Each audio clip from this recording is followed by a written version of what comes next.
And now I invite Ms. Rosemond Yeboah, youth representative from the United Nations Environmental Programme Children and Youth Major Group, to deliver a statement.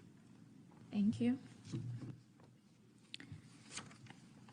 His Excellency, President of the 77th Session of the General Assembly, respected President of the United Nations Economic and Social Council, Your Excellencies and distinguished guests, good morning.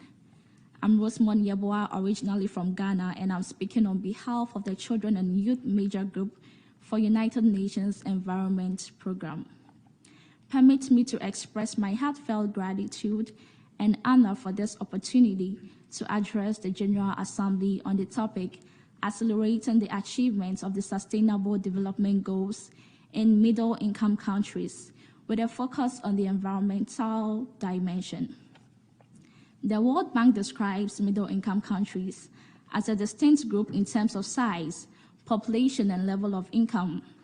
It may interest you to know that 75% of the world's population resides in middle-income countries, with 62% of the population constituting the world's poor.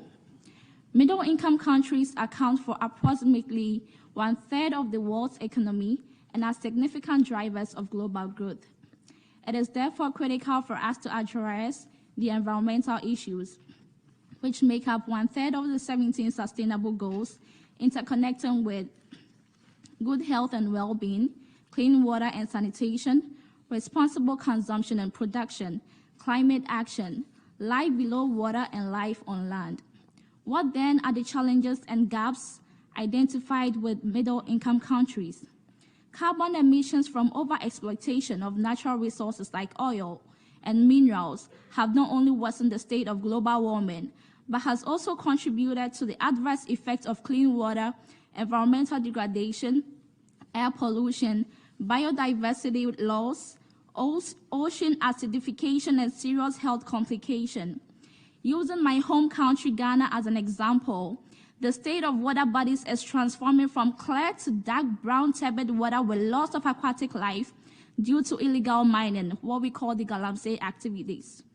Fishing nets have started catching tons of plastic bottles instead of fish, which I personally witnessed during a beach cleanup in 2021.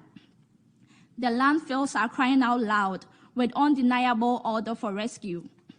Yes, there have been government attempts to tackle environmental pollution and climate action across middle-income countries, like global funding for adaptation, as well as bilateral and multilateral support. But there still exists a gap of how much is too much relating to climate financing and the existing gap in knowledge and data.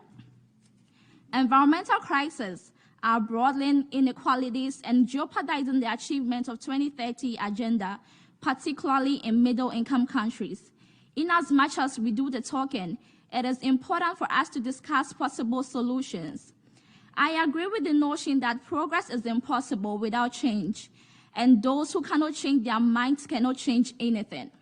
In middle-income countries and beyond, there should be conscious effort from governments and individuals to drive change, for it is said, if you take care of the earth, she will take care of you.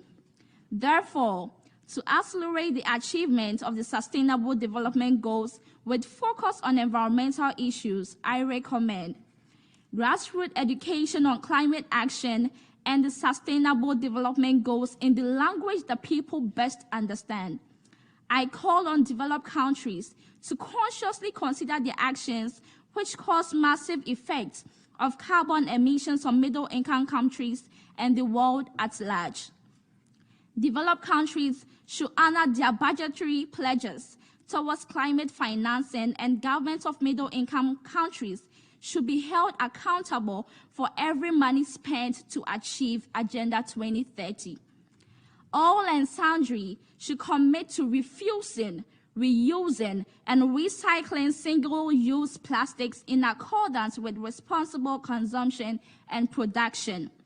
Poverty, equity, and environmental degradation must be addressed in order to realize our hopes for political collaboration and progress.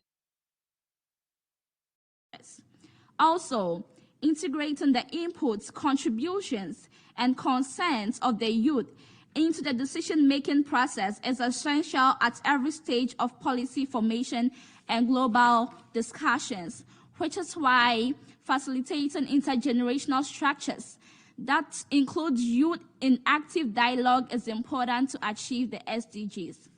To conclude, I propose to the Honorable General Assembly to consider achieving sustainable development goals in tiers to bridge the gap in inequalities and respond to needs according to developed, developing, and underdeveloped countries, using variable approaches rather than a single approach for all. Indeed, the time to act is now. The goal is action, not words. Thank you. I thank Ms. Yeboah, and I particularly thank her for putting forward concrete proposals. That is what I'm going to encourage you as well. Ladies and gentlemen,